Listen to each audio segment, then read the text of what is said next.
DJ Kanchan Raj Hajipur Vaishali. सिंदूर तू लगलही गे मंगिया में दोसरा के नाम, सिंदूर तू लगलही गे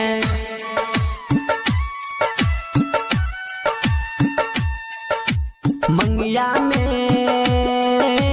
दोसरा के नाम,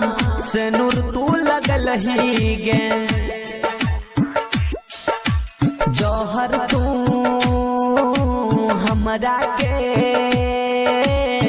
घोरी के पियलही गे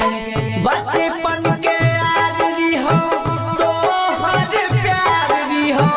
बचपन के यारी हो तो हर प्यारी हो, दिलवा दुखलही गे मंगिया में दोसरा के नाम, सिंदूर तू लगलही गे सिंदूर तू लगलही गे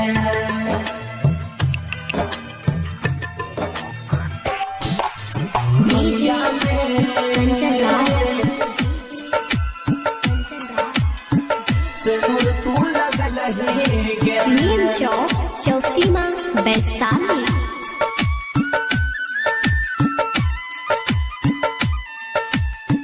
क्रिया हमरा संगे खैने रही न दिक्कत गे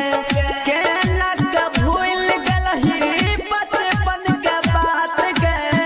क्रिया हमरा संगे खैने रही न दिक्कत गे केना के भूल गलही बचपन के बात गे, सपना सजावल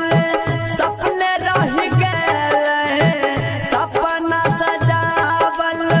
सपने रह गए, अगिया लगलही गे मंगिया में दोसरा के नाम, सिंदूरा लगलही गे सिंदूरा लगलही जौहर तू हमरा के घोरी के पिललही गे बचपन के यारी हो तो हर प्यारी हो, बचपन के यारी हो तो हर प्यारी हो,